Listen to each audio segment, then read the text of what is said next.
Bonjour à tous. On reprend un peu les cours et le dernier chapitre avait porté sur l'évolution du rôle de l'État, de l'autorité, que je n'avais pas précisé en détail. Ce nouveau chapitre va être sur l'État et de façon plus contemporaine les raisons pour lesquelles il intervient. À ce stade du cours, vous êtes capable d'expliquer pourquoi, à travers les défaillances de marché, je referai un tuto sur ce point-là car tout le monde n'a pas eu le cours, l'État intervient l'autorité. Donc là maintenant on va présenter l'État dans ce chapitre de façon un peu plus précise. Donc tout d'abord, l'État c'est quoi? Il a besoin de ressources. Et alors ça correspond à quoi l'État? Premièrement, l'État c'est les administrations publiques centrales, ce qu'on appelle les APUC. Je vous demande de retenir ces termes. Et ça désigne quoi? Eh bien en gros ça va désigner le budget général de l'État. Alors là-dedans, il va y avoir l'éducation nationale, la défense, la justice, les fonctions régaliennes. Il va y avoir donc les ministères. Et puis, il va y avoir une somme d'administration qu'on appelle les ODAC, les organismes divers d'administration centrale. Les ODAC, alors là, vous les connaissez, hein, vous allez trouver Météo France, le Conseil national de la recherche scientifique, le CNRS, France Agrimaire, Pôle emploi, la Comédie française, etc. Il y en a environ une centaine d'ODAC en France. Ça représente un budget d'environ 50 milliards d'euros et donc qui appartiennent donc aux administrations publiques centrales. Mais à côté de cet échelon administratif, parisien pour tout dire, hein, eh bien, nous avons un processus de décentralisation avec les administrations publiques locales, les APUL, avec trois principaux niveaux administratifs, que sont d'une part les régions, les départements et les communes. Et donc, par exemple, actuellement, nous sommes en train de voter, là, en 2020, en plein confinement. Le deuxième tour des élections communales a été reporté. Mais enfin, la commune n'est qu'un échelon administratif. Il y a le département, la région. Je n'ai pas mentionné ici ce qu'on appelle l'intercommunalité. Et à côté de ça, nous avons les organismes divers d'administration locale, les ODAL, alors principalement les chambres de commerce et d'industrie et d'agriculture, les lycées, les collèges, les écoles, etc.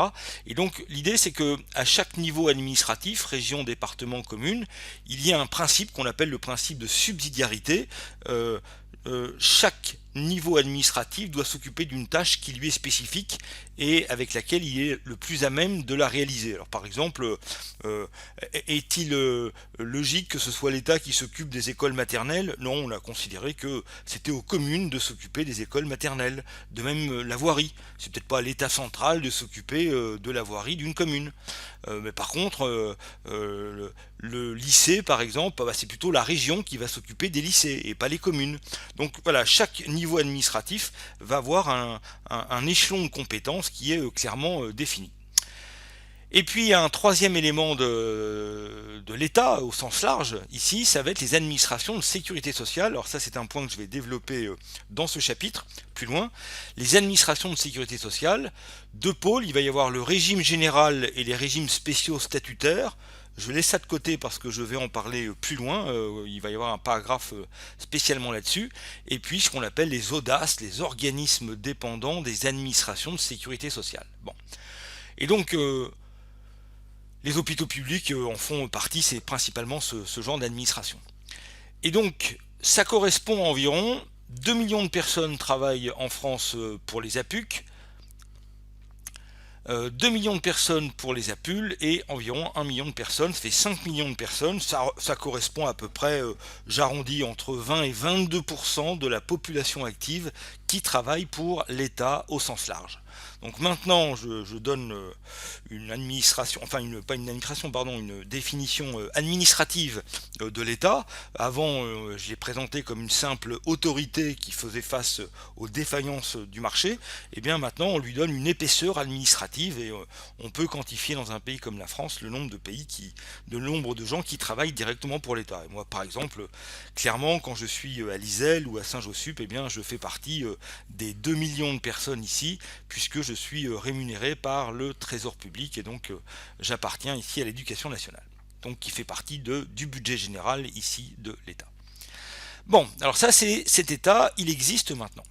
Et cet État, il a besoin de ressources pour fonctionner, ne serait-ce que pour payer les gens qui travaillent pour l'État. Donc cet État, on vient de le voir, c'est la somme de trois types d'administration, et donc il a besoin de ressources. Et donc ces ressources, eh bien, d'une part des impôts, et d'autre part, plus des cotisations sociales qui vont donner, je vous demande de retenir le terme, ce qu'on appelle des prélèvements obligatoires. Les prélèvements obligatoires, ça correspond à la somme des impôts et des cotisations sociales. Alors c'est obligatoire, ce sont des prélèvements, donc quelle différence il y a entre un impôt et une cotisation sociale? Il y en a une qui est quand même assez importante, c'est que payer des impôts ne vous ouvre aucun droit. Alors que lorsque vous payez des cotisations sociales, ça vous ouvre des droits. Par exemple, si vous payez un impôt sur le revenu, non, ça vous donne aucun droit particulier. Vous ne pouvez pas prétendre avoir certaines actions ou certaines revendications sous prétexte que vous avez payé l'impôt sur le revenu. En revanche, quand vous payez l'assurance maladie obligatoire, cotisation d'assurance maladie obligatoire, là tout de suite ça vous donne le droit en l'occurrence, on le verra plus tard, d'être remboursé tout ou partie des soins médicaux, la consultation médicale et les médicaments. Donc au total, on verra ça un peu plus dans le détail, on verra pourquoi en France les cotisations sociales représentent 40% des prélèvements obligatoires. Ce 40%, c'est un des seuils les plus élevés des pays de l'OCDE et de l'Union européenne. Certains pays comme le Danemark sont à des niveaux très très faibles. Là, on a un niveau assez élevé. Vous allez voir pourquoi, j'expliquerai dans un autre paragraphe. Il y a des raisons historiques à ça. Et donc au total, quand on regarde 2018, l'État a prélevé 1038 milliards d'euros sur l'activité économique. 1038 milliards sous forme de cotisations ou d'impôts ont été prélevés par l'État. Et donc sur ces 1038 milliards, la ventilation, 32% aux APUC, 13% aux APUL et 54%, donc la grande majorité, aux administrations de sécurité sociale. Et puis il y a un peu moins de 1% qui part à l'Union européenne, qui a encore un petit budget qui, de mon point de vue, est appelé dans les années, les décennies à venir à augmenter probablement. Et au total, l'État en 2018 a dépensé 1200 milliards d'euros. Donc là, il y a un chiffre qui saute aux yeux, c'est si l'État a prélevé 1038 milliards et qu'il a dépensé 1200 milliards, l'État a dépensé plus que ce qu'il a prélevé. La différence, c'est ce qu'on appelle le déficit public. Et ce déficit public, je vous renvoie au tuto précédent sur l'évolution du rôle de l'État et notamment l'analyse keynésienne. Nous avons vu, vous avez maintenant des arguments pour expliquer en quoi ce déficit peut avoir une vertu, mais néanmoins également des limites. Donc là ici, et vous avez retenu la date, c'est depuis 1974 en France, qu'en France, chaque année, le Parlement a voté des dépenses qui sont supérieures aux recettes, cumulant chaque année des déficits, qui est un flux, et cumulant un niveau de stock, de dette en l'occurrence, qui se sont accumulés. Donc on devrait, avec la crise de Covid-19, là, on devrait arriver à quelque chose comme dette publique sur PIB 115 ou 120%, et je lu d'ici la fin de l'année. Bon, donc voilà cet état, les trois administrations, voici un peu les ordres de grandeur. Si on regarde un peu dans le détail, d'où viennent les 1038 milliards d'euros de prélèvements obligatoires? Alors ce graphique, vous pouvez faire une arrêt sur image dans cette vidéo. Vous pouvez voir qu'en fait, on voit plusieurs éléments. D'une part, la répartition des principaux prélèvements obligatoires. Je dis bien les principaux parce que quand on regarde les taxes, en France, j'ai lu qu'il y avait en France, selon les sources, entre 250 et 350 taxes qui ont été relevées. Bon, si on prend les principaux, on les a ici sur ce graphique, non seulement on voit les principales origine de ces prélèvements obligatoires, mais on voit où est-ce qu'elles sont ventilées entre les administrations de sécurité sociale, les collectivités locales et l'État, les APUC, les APUL et les administrations de sécurité sociale. Et puis ici, ça vient des Échos, ce graphique, et ils ont mis ici, ce graphique ne me semble pas très explicite, ils auraient dû le mettre selon moi dans les administrations de sécurité sociale, qui sont les cotisations sociales. Et donc quand on regarde l'origine des prélèvements obligatoires, on voit que si on additionne par exemple les cotisations sociales, la TVA, l'impôt sur le revenu et l'impôt sur les sociétés, avec ça on a quasiment les 3/4 de la fiscalité française, des ressources qui sont prélevées par l'État, et on voit que très clairement les cotisations sociales représentent la plus grande surface de ce qu'il peut y avoir de prélevé par l'impôt. Donc là ici vous voyez ici la taxe d'habitation qui va principalement aller aux collectivités locales, qui représente 19,3 milliards sur les 1038 milliards qu'on peut avoir. Je vous laisse avoir un ordre, regarder dans le détail ce graphique pour avoir un ordre d'idée comment dirais-je, des ordres de grandeur, pardon, sur l'origine des prélèvements obligatoires. Alors maintenant, le volume de ces prélèvements obligatoires, donc si au numérateur on met les prélèvements obligatoires, donc la somme des impôts et des cotisations sociales, et que l'on divise par la somme des valeurs ajoutées par le PIB. Donc là on obtient ce qu'on appelle le taux ou le poids des prélèvements obligatoires. Et si on regarde l'évolution maintenant de ce poids, on voit qu'en 1960 on était autour de 30% et qu'on a connu au cours du temps une augmentation très régulière avec peut-être parfois des petites diminutions. C'était le cas dans les années 80, entre 85 et 92, une diminution, mais bien vite, chasser le naturel, il revient au galop, et on voit qu'on est actuellement autour, là c'est le chiffre de 2017, mais il devrait tourner autour de 46% pour 2018, quand on aura les chiffres consolidés, et selon moi, un peu plus encore pour 2019, c'est un pronostic que je fais ici. Donc les prélèvements obligatoires en France en tout cas sont extrêmement importants. Alors évidemment, sans faire un cours d'économie approfondi, on peut voir que c'est corrélé probablement au poids de la dépense publique naturellement. Souvenez-vous le chapitre précédent, le chiffre vous l'avez retenu, 57% de dépenses publiques par rapport au PIB. Donc forcément, plus les trois administrations dont on a parlé dépensent des sommes d'argent, plus les prélèvements dont elles ont besoin pour dépenser cet argent, plus le déficit, sont mécaniquement importants. Il y a une corrélation, et de la corrélation on peut faire une causalité évidente. Donc là je vous demande de retenir ces ordres de grandeur. Et alors, est-ce que le 46% c'est un chiffre important ou pas? Bon, on peut le comparer par rapport à d'autres pays.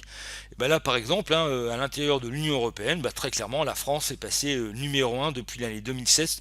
Le Danemark, dans les années 2000-2010, était devant nous, la Suède également, mais ça y est, cocorico, nous sommes les premiers des prélèvements obligatoires. On a gagné, et dans l'OCDE, je crois qu'on doit être en troisième position. Donc là, oui, clairement, la France, peut-être que on est aux limites de ce que certains appellent comment dirais-je, le matraquage fiscal. Là, pour l'instant, je ne fais que de la description, il n'y a pas d'analyse. Ces chiffres ne prouvent rien en soi. Après tout, si l'administration est compétente et qu'elle dépense l'argent du contribuable de manière intelligente, à ce niveau de généralité, on ne peut absolument rien dire pour savoir si c'est efficace ou pas. Voilà. Là, je fais juste de la description. Et pourtant, cette hausse dont j'ai parlé, en apparence, elle a été redoutée. Ça, c'est une constante également dans l'histoire de la fiscalité. Si on regarde depuis 1815, si vous vous souvenez, j'avais pris l'évolution du rôle de l'État, l'estimation de la dépense publique sur PIB dans le chapitre précédent qui était d'environ de 7%, eh bien à la même époque, en 1815, en 1828, Jean-Baptiste de Villèle, qui était le ministre des Finances, sous la Restauration, il avertit les députés, donc c'était Charles X, le roi, saluez ce chiffre, messieurs, vous ne le reverrez plus. Et le chiffre quel chiffre il parle? Il parle de 1 milliard de francs de l'époque qui avait été prélevé. Et donc c'était un chiffre qui était tellement astronomique pour l'époque, voilà, en fait, loin de l'avoir salué pour la dernière fois, en fait ce chiffre de prélèvement n'a cessé d'augmenter, à tel point que par exemple à la fin du 19e siècle, en 1870, un économiste libéral, Pierre Leroy-Beaulieu, considérait que l'impôt n'est supportable que s'il reste entre 10 et 12% du revenu. Alors là, il parlait du revenu individuel, mais on peut généraliser au niveau du revenu national. Bon, effectivement, on a largement dépensé ce seuil. Un économiste comme Keynes lui-même, que nous avons présenté dans le chapitre précédent, l'inventeur de la macroéconomie, un économiste interventionniste, rappelez-vous, c'est lui qui recommande à l'État d'augmenter la dépense publique en cas de ralentissement économique, souvenez-vous, grâce à un effet multiplicateur, eh bien, il affirme que il lui semblait impossible que les prélèvements obligatoires dépassent 25% du revenu sans que l'on bascule dans une société socialiste. Alors là, on était dans l'entre-deux-guerres, on est en 1926, et donc vous l'avez vu dans l'évolution de la dépense publique, après 1945, il y a eu une hausse très très grande, ce qui fait qu'on a un niveau de dépense publique qui est plus grand en temps de paix en France qu'en période de guerre. Et puis récemment encore, le président Giscard d'Estaing, lors d'un débat télévisé, le futur président donc représentait le seuil des 40% comme la limite extrême à ne pas franchir si l'on voulait éviter le basculement de l'économie française dans le socialisme. Bon, en fait, tous ces pronostics, on l'a vu, ils ont été largement enfoncés, puisque en France, on est à 46% pour l'instant. Alors est-ce que c'est bien, est-ce que c'est mal? Là pour l'instant, aucun, aucun jugement, aucune analyse, ce n'est juste de la description. Je constate simplement que tout le monde avait mis des limites et nous les avons franchies allègrement. Voilà, voilà pour cette première introduction. La suite dans un prochain tuto.